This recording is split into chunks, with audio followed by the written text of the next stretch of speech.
So this is the Stanley Parable Ultra Deluxe Edition. I have never played this game. I have seen bits and pieces of gameplay of the Stanley Parable, but it was years ago, so I don't believe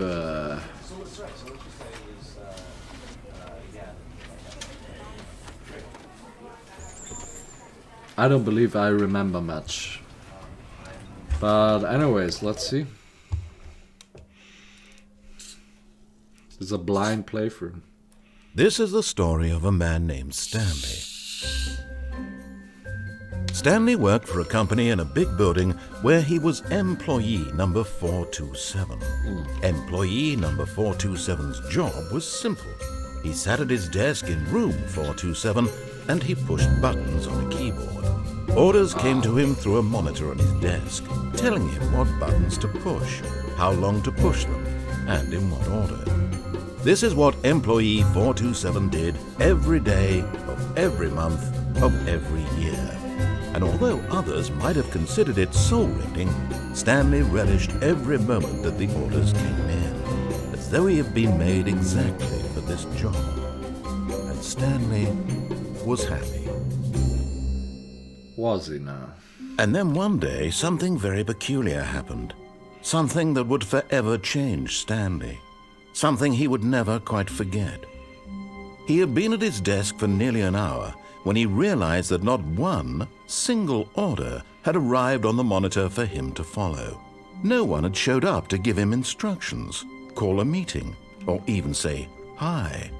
Never in all his years at the company had this happened. This complete isolation. Something was very clearly wrong. Shocked, frozen solid, Stanley found himself unable to move for the longest time.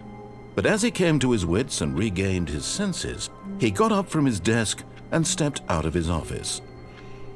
Did he now? Oh, the sensitivity is way too high. Oh boy. Controls.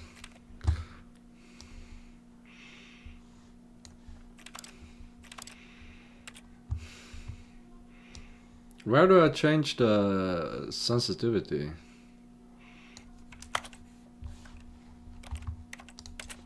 Is this like Counter-Strike where I can get console open or something? The sensitivity is way too high.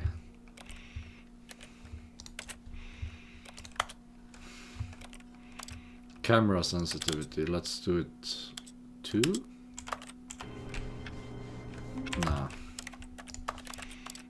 1.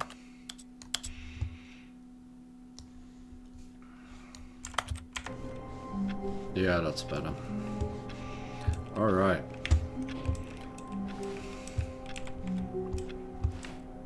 I hate Mondays. What if I don't step out of the office? What's going to happen? This might be boring as shit. I can't jump. That's disappointing.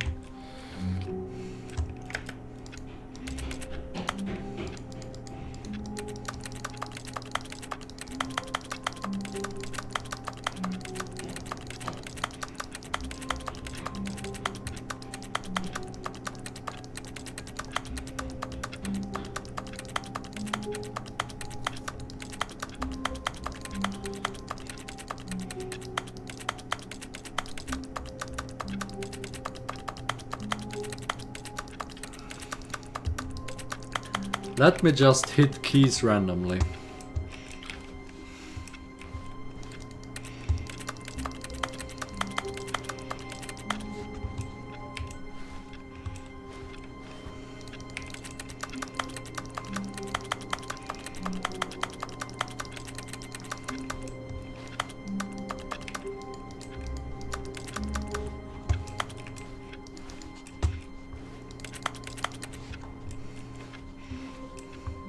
I don't want to step out of the office, okay?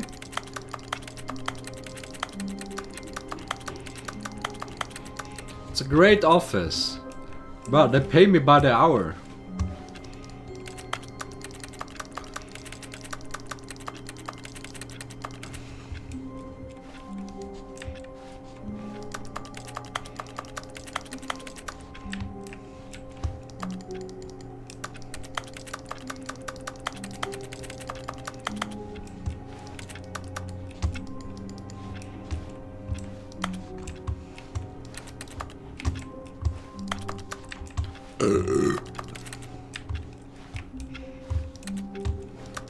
I guess I have to leave. All of his co-workers were gone. What could it mean? Stanley decided to go to the meeting room. Perhaps he had simply missed a memo. No matter how hard Stanley looked, he couldn't find a trace of his co-workers. Stanley went around touching every little thing in the office, but it didn't make a single difference, nor did it advance the story in any way. Fuck you, dude. This is... Oh, please. Are you really just doing this for the achievement? Which Click achievement? a door 5 times. Is that all that you think an achievement is worth? No. I can't just give these merits away for such little effort. A measly 5 clicks. Now suppose you were to click the door 20 times. I would say that's the kind of effort that warrants recognition. 20 times, you say? I have to say, I'm still not feeling the satisfaction of witnessing true effort for a noble cause. Perhaps 50 clicks will do it. Yes, almost certainly 50 clicks. 50 clicks. You fucking kidding me? 50 clicks? That's a whole lot.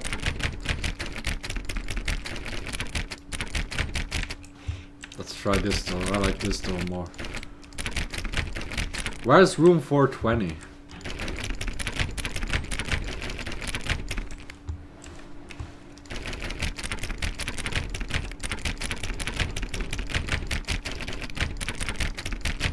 No, I'm still not feeling it.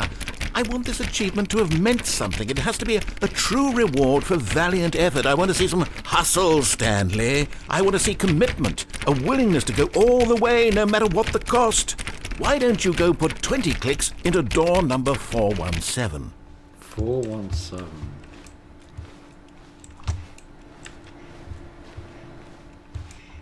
Where is number 417?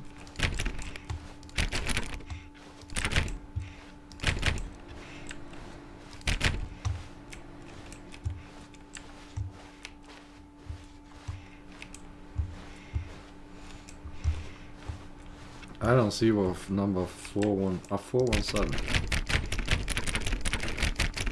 Oh, great. Now, go click a few times on door 437. 437.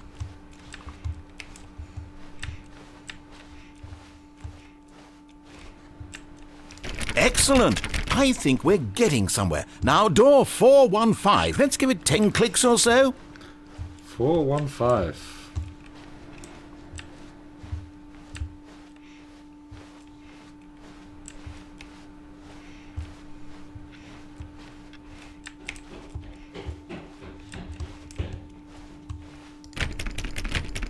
Now, back to door number 437. 437. But this is annoying as shit. Let's see. How about you click on, well, I don't know, the copy machine? Copy machine. Oh, okay. All right, back to room 417. I'm really feeling it now. I think we're getting somewhere. 417. Okay, now go climb on employee 419's desk. 419.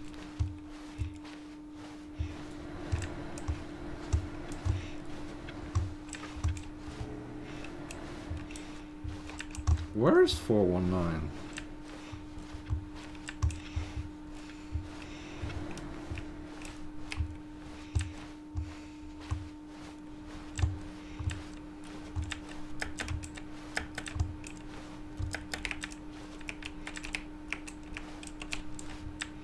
Yes! This is great! You're putting it all on the line, Stanley. I like that. All right, let's keep it up. Go give me a few clicks on door 416. 416, you say?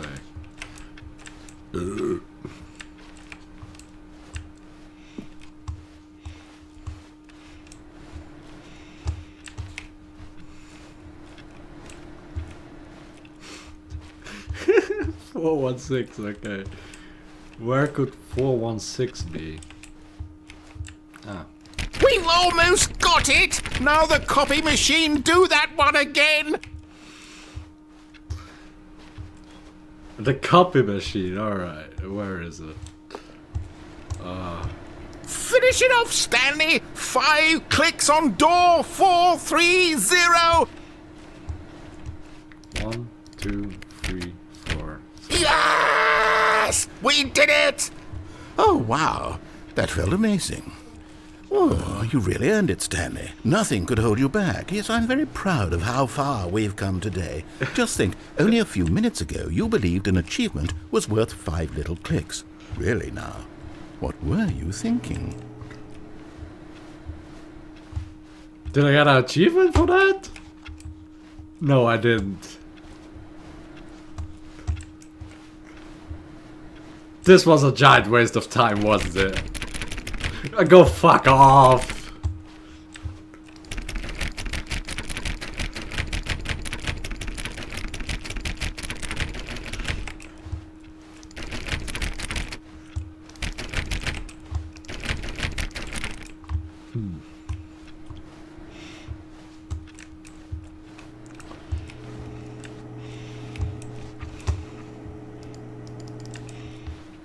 I guess that's it.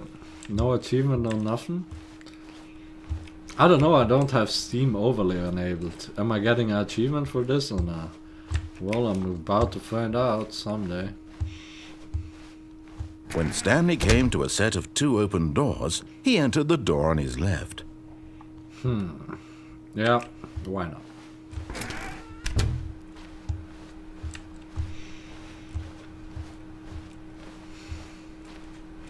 Yet there was not a single person here either. Feeling a wave of disbelief, Stanley decided to go up to his boss's office, hoping he might find an answer there.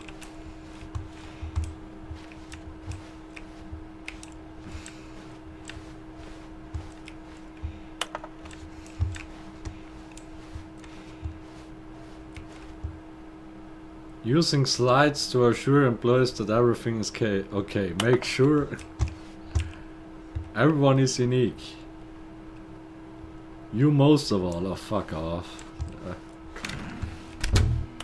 Broom closet. Broom closet. Stanley stepped into the broom closet, but there was nothing here, so he turned around and got back on track. There's the broom.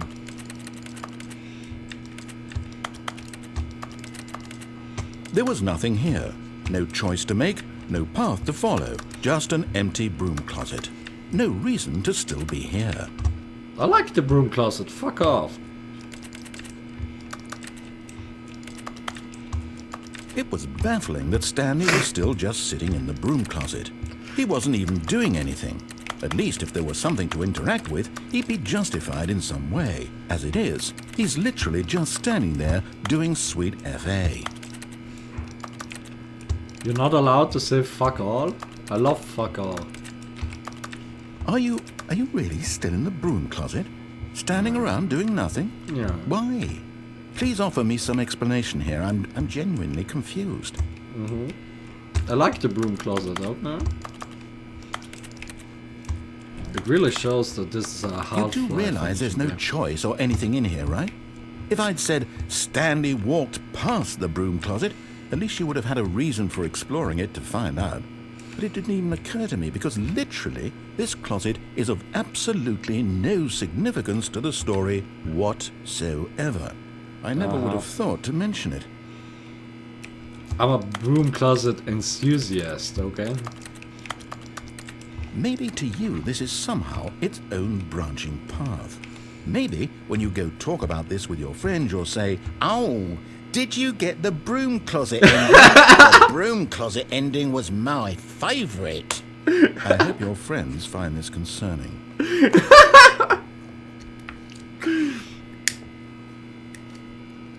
Stanley was fat and ugly and really stupid. He probably only got the job because of a family connection. That's how stupid he is. That or with drug money. Also, Stanley is addicted to drugs and hookers. Drugs and hookers. Well, I've come to a very definite conclusion about what's going on right now. You're dead.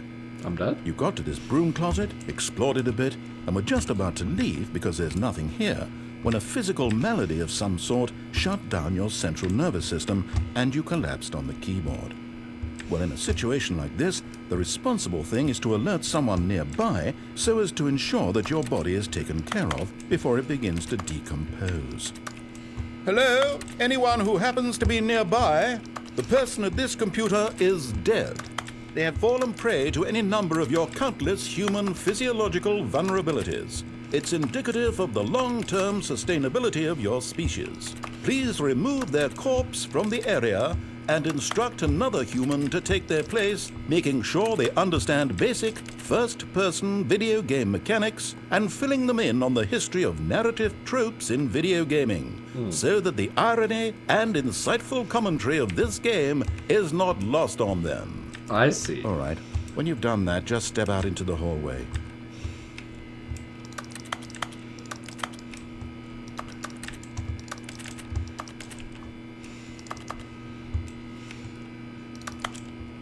Is there actually a broom closet ending? Do I have to sit on my computer for like an hour or something?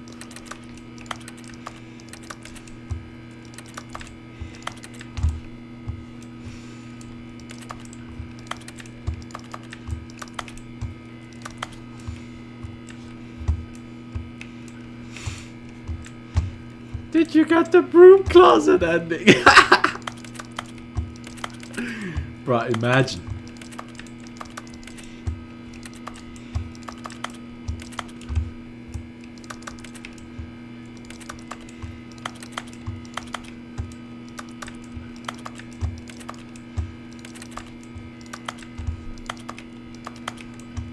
Yeah, okay, you guys, that's it. Ah, second player. It's good to have you on board. I guarantee you can't do any worse than the person who came before you.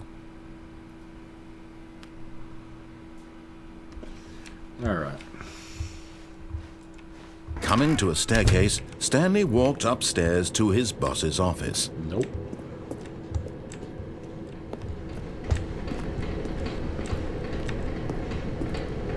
But Stanley just couldn't do it.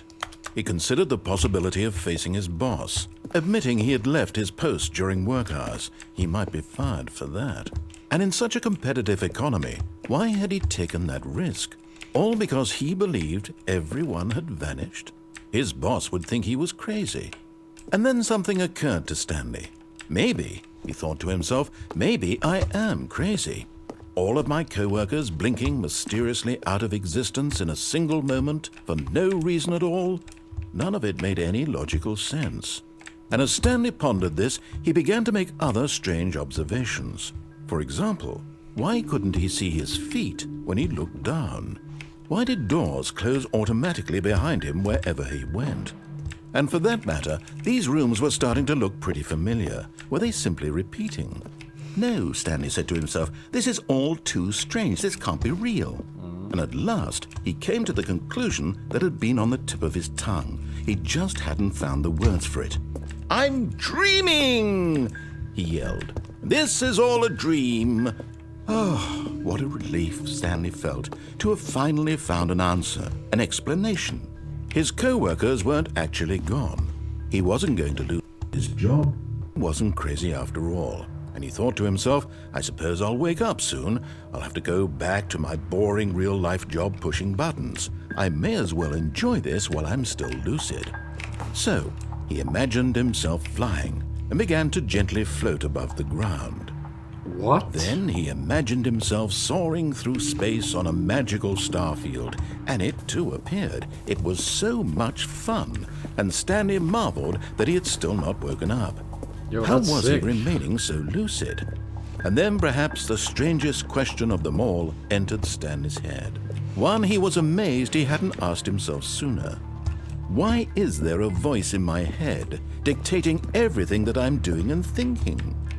Now the voice was describing itself being considered by Stanley, who found it particularly strange. I'm dreaming about a voice describing me, thinking about how it's describing my thoughts, he thought. And while he thought it all very odd and wondered if this voice spoke to all people in their dreams, the truth was that, of course, this was not a dream. How could it be?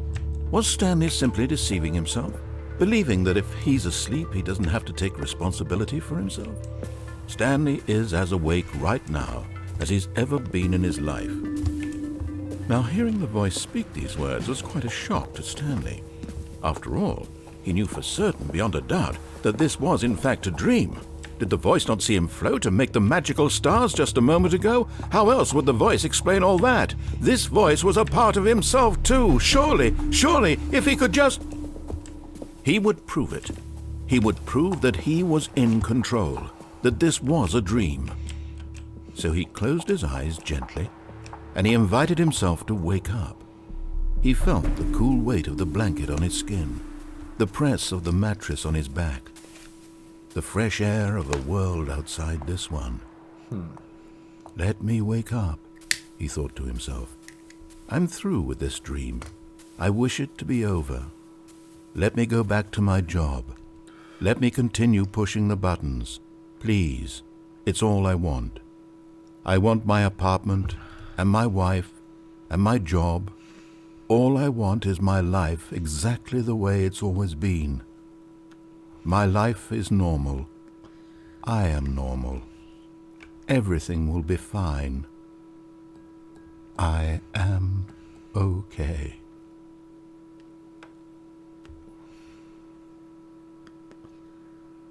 Well? Stanley began screaming.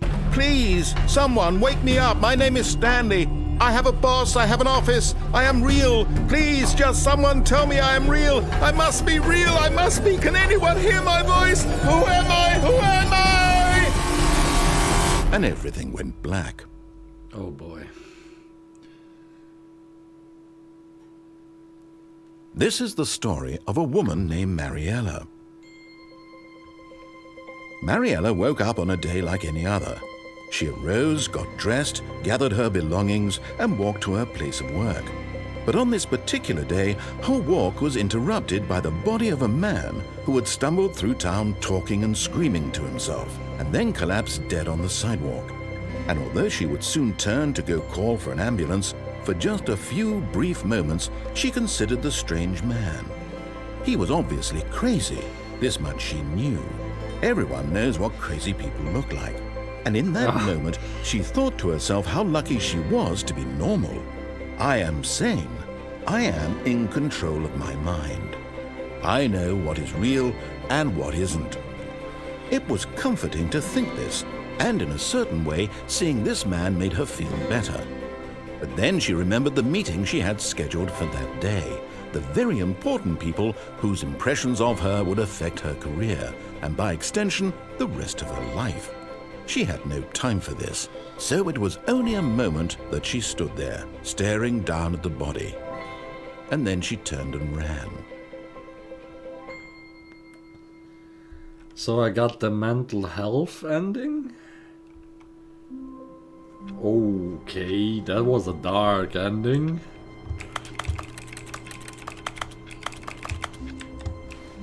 I guess I leave part 1 here and play some more Stanley Parable some other time.